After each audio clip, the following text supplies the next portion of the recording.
আপনি যদি কোনো ব্যক্তিকে কষ্ট দিয়ে থাকেন, দুঃখ দিয়ে থাকেন, আর সেই ব্যক্তি যদি নীরবে চুপ হয়ে থাকে, তাহলে আপনি ওই ব্যক্তিকে ভয় করেন।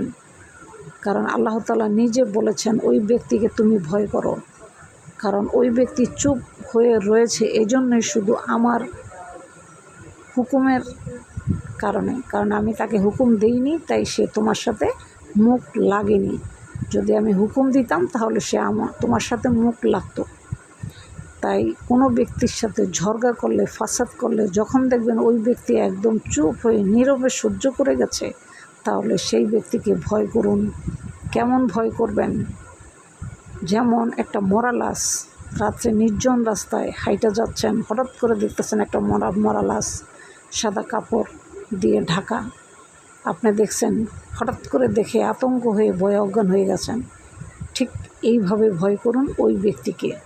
কারণ ওই ব্যক্তির বিচার স্বয়ং আল্লাহ তাআলা করবেন। যদি ওই ব্যক্তি কোনো কিছু তার মুখ দিয়ে না কয়, তার মুখ দিয়ে ওই ব্যক্তি আপনাকে যদি কিছু না কয়, আপনার এত কিছু বলার পরেও সে চুপ থেকেছে, এটা আল্লাহ নিজে দেখতেছে, তারপরও আপনি বলেই যাচ্ছেন, তার মানে এইটা ভাববেন না যে ওই ব্যক্তি দুর্বল বা নীরব।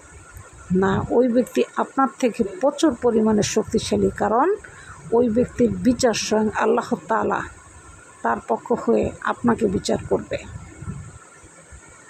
কথাটা মাথায় রাখবেন। ভিডিওটি ভালো লাগলে অবশ্যই লাইক, সাবস্ক্রাইব করে চ্যানেলের সাথে থাকবেন। আর কাউকে কষ্ট দেওয়ার আগে 100 বার ভাববেন যে আমি যাকে কষ্ট দিতেছি, দুঃখ দিতেছি, সে যে একদম নীরবে সহ্য করে যাচ্ছে, তাহলে তার বিচার অবশ্যই আল্লাহ তাআলা তার হয়ে আমার বিচার অবশ্যই করবেন। মাথায় রাখবেন কথাটা। কাউকে কষ্ট দেওয়ার আগে অবশ্যই কথা মাথায় রাখবেন। আর যে নীরব হয়ে চুপ হয়ে রয়েছে তাকে দুর্বল কখনোই ভাববেন না। দুর্বল ব্যক্তি হচ্ছেন আপনি তার সাথে ঝগড়া করতেছেন, ইচ্ছা করে গায়ে পড়ে লাগতেছেন, ইচ্ছা করে ফ্যাসাদ করতেছেন। দুর্বল ব্যক্তি আপনি। কারণ আল্লাহ তাআলা যখন আপনাকে পাকড়াও করবে, আল্লাহর হাত থেকে আপনার ছোটার কোনো কায়দা নেই। কারণ যেই ব্যক্তির সাথে আপনি লড়াই করেছেন সে চুপ ছিল, আর আল্লাহ তাআলা সব কিছু চোখে দেখতেছে। তাই ওই ব্যক্তিকে আপনি ভয় করুন। কারণ ওই ব্যক্তির বিচার স্বয়ং আল্লাহ তাআলা আপনার উপরে এমনভাবে করবে, আপনি চিন্তাও করতে পারবেন না যে এমনভাবে বিচারটা আল্লাহ তাআলা আপনার করবে।